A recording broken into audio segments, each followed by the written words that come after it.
మలక్పేట ప్రధాన రహదారిపైకి డ్రైనేజ్ నీరు పొంగి పొర్లడంతో భారీగా ట్రాఫిక్ జామ్ అయింది. 3 కిలోమీటర్ల మేరకు వాహనాలు నిలిచిపోయాయి. దీంతో వాహనదారులు నానా ఇబ్బందులు పడుతున్నారు. మురుగునీటిని తరలించే పైప్ లైన్ నిన్న సాయంత్రం పాడైపోయింది. దీంతో వాటర్ బోర్డుతో పాటు జీహెచ్ఎంసీ అధికారులు మరమ్మతు పనులు ప్రారంభించారు. అయితే నీరంతా రోడ్లపైకి వస్తూ ఉండడంతో ట్రాఫిక్ ఇబ్బంది కలుగుతోంది. వాహనాలను మరో మార్గంలో పంపుతున్నారు ట్రాఫిక్ పోలీసులు.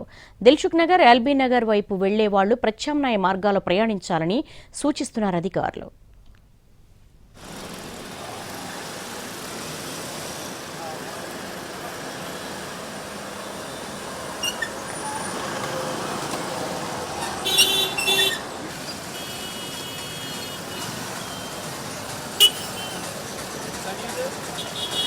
మలక్పేట ప్రధాన రహదారిపైకి డ్రైనేజ్ నీరు పొంగి పొర్లడంతో భారీగా ట్రాఫిక్ జామ్ అయింది.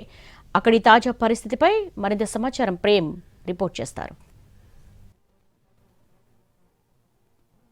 ట్రాఫిక్ జామ్ నెలకొన్నది. ఇందుకు ముఖ్యంగా ఏదైతే రోడ్డుపైన పొంగి పొరుతున్నటువంటి నాలా ముఖ్య కారణం అని కూడా చెప్పుకోవచ్చు. సుమారుగా 24 గంటల నుంచి ఈ యొక్క నాలా పూర్తి స్థాయిలో పొంగి ఈ రోడ్లపై ప్రవహిస్తున్న నేపథ్యంలో కూడా రోడ్లు మొత్తం కూడా జలమైనటువంటి పరిస్థితి కనిపిస్తుంది.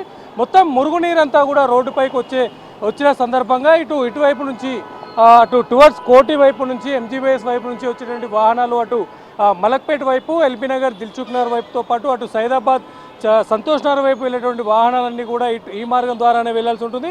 ఈ యొక్క డ్రైనేజ్ వాటర్ అంతా ఇక్కడ రోడ్డుపై వచ్చిన నేపథ్యంలో ఈ రోడ్డుపై ఉన్నటువంటి గుంటలు కావచ్చు, అలాగే నాలాకు సంబంధించినటువంటి ఈ మ్యాన్ హోల్ కూడా కనిపించలేనటువంటి పరిస్థితులు కనిపిస్తుంది. ఈ నేపథ్యంలో భారీగా వాహనాలన్నీ కూడా ట్రాఫిక్ జామ్లో ఇరుక్కున్నటువంటి పరిస్థితులు కనిపిస్తుంది. సుమారుగా నిన్న సాయంత్రం నుంచి కూడా ఈ యొక్క రద్దీ ఇలాగే కొనసాగుతుందని చెప్పుకోవచ్చు. ఈ నేపథ్యంలో అటు వాటర్ బోర్డుకు సంబంధించినటువంటి అధికారులతో పాటు జీహెచ్ఎంసీ అలాగే డిఆర్ఎఫ్ సంబంధించిన హైడ్రాకి సంబంధించినటువంటి డిఆర్ఎఫ్ సిబ్బంది కూడా ఈ యొక్క ఆపరేషన్లో పాల్గొన్నప్పటికీ కూడా ఎక్కడైతే ఈ యొక్క నాలాకు సంబంధించినటువంటి జామ్ ఎక్కడ ఏర్పడిందనే అంశాన్ని కూడా ఇంకా గుర్తించినటువంటి పరిస్థితులు కనిపించలేదు. ఈ నేపథ్యంలోనే సుమారుగా 3 కిలోమీటర్ల పైగా కూడా ఈ యొక్క ట్రాఫిక్ జామ్ ఏర్పడుతుందని కూడా చెప్పవచ్చు. ఈ యొక్క ట్రాఫిక్ జామ్లో భాగంగా కూడా ఇటువైపు నుంచి ప్రయాణించేటటువంటి ప్రయాణికులంతా కూడా ఎంతో ఇబ్బందులు ఎదుర్కొంటున్నటువంటి పరిస్థితులు కనిపిస్తుంది.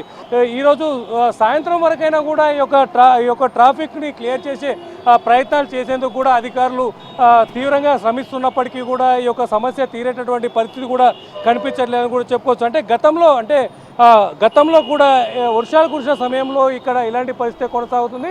ముఖ్యంగా ఈ మధ్య ఏదైతే సిల్ట్ తీసే సమయంలో కూడా ఈ యొక్క డ్రైనేజీ నాలాలకు సంబంధించినటువంటి ఈ పైప్ లైన్లలో చెత్త చెదారంతో పాటు కొన్ని పెద్ద పెద్ద వస్తువులు అటు పరుపులు కావచ్చు, అలాగే బెడ్షీట్లకు సంబంధించినటువంటి వస్తువులు కూడా ఈ యొక్క నాలాలో వేసిన నేపథ్యంలో ఈ నాలాల్లో అవి ఇరుక్కుపోవడంతో వర్షాలు వచ్చిన సమయంలో ఈ వరద నీరు ఎక్కువగా ఉండడంతో ఈ యొక్క వరద కూడా వెళ్ళే సమయంలో కూడా వరదకు అడ్డుగా వచ్చినటువంటి సందర్భంలో ఈ నీళ్ళన్నీ కూడా బయటకు వచ్చేటువంటి పరిస్థితి ఉంటుంది.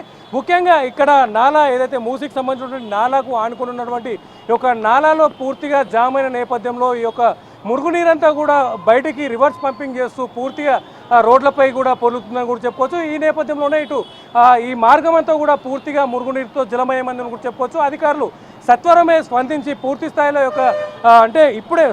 ఇప్పుడే కాకుండా పూర్తిగా శాశ్వతంగా ఈ యొక్క సమస్యకు పరిష్కారం చూపించాలని చెప్పి స్థానికులు కూడా కోరుకుంటున్నారు.